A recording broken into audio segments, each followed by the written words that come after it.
আসসালামু আলাইকুম, কি অবস্থা সবার? আশা করি সবাই ভালো আছেন অ্যান্ড আমিও ভালো আছি।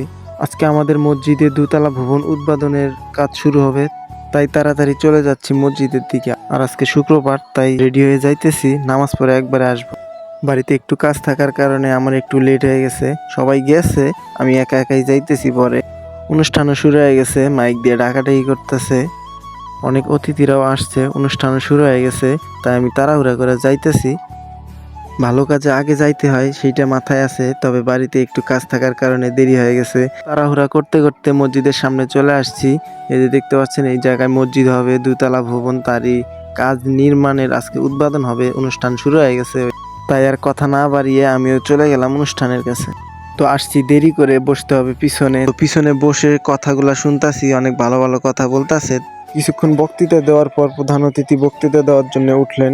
আর প্রধান অতিথি হচ্ছে মোগলাহাট ইউনিয়নের শ্রেষ্ঠ চেয়ারম্যান হাবিবুর রহমান হাবিব।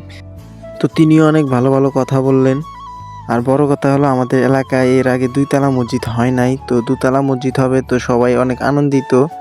তো তারপর অনুষ্ঠানে বক্তব্য দিতে আছে সভাপতি, আর এই অনুষ্ঠানের সভাপতি হচ্ছে 2 নং কুলাঘাট ইউনিয়নের চেয়ারম্যান মোহাম্মদ ইদ্রিস আলী। পশ্চিমবাংলার মসজিদে আছে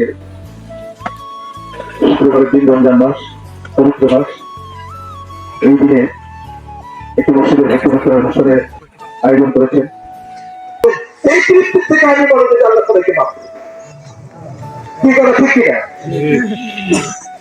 এখন ওই ভাড়া দিয়ে আমি দূর থেকে একটা ইমাম নিয়ে আসবো, 5,000 টাকা 7,000 টাকা মাসে দেবো, ইমাম মোনাজাত ধরে বড় বড় সুন্দর একটা মহতি সবার সমাপ্তি ঘোষণা করছি। পাশাপাশি সবাই সহযোগিতা করবেন, মসজিদটা ভিত্তিপ্রস্তর স্থাপন হবে।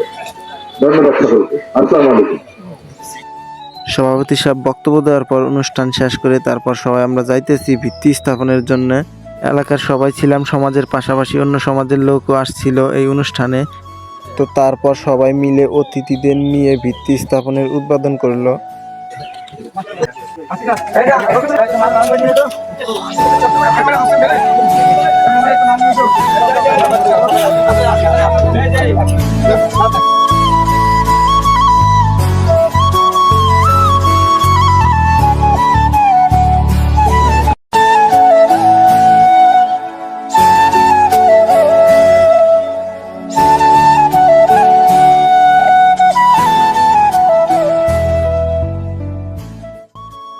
তো তারপর সবাই মিলে আমিন ধরলো এবং দোয়া শেষ করে অতিথিদের বিদায় দিয়ে এলাকাবাসী সবাই মিলে ঢালাই দিতেছে।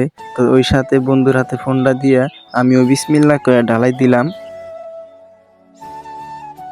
তো ঢালাইয়ের কাজ শেষ করে একটু ফাঁকে আসলাম, একটু পর আজান দিব। আজকে শুক্রবার, তো সেই কারণে নামাজ পড়ে একসাথে বাড়ির যাবো সবাই। তো তারপরে আজান দেওয়ার পরে মসজিদের দিকে যাইতেছি। তো তারপর মসজিদে নামাজ পড়িরা তো সবাই বাইর হইতেছে। এর মাঝে মিস্ত্রি অনেক কাজ করছে, ঢালাই শেষ করছে। তো ইনশাআল্লাহ মসজিদের কাজ শুরু হয়েছে, ইনশাআল্লাহ কোনো একদিন সম্পূর্ণ হবে। তো নামাজ পড়ে সবাই বাড়ির দিকে যাইতেছি। তো আজকের ভিডিওটা এই পর্যন্ত, সবাই ভালো থাকবেন, আল্লাহ হাফেজ।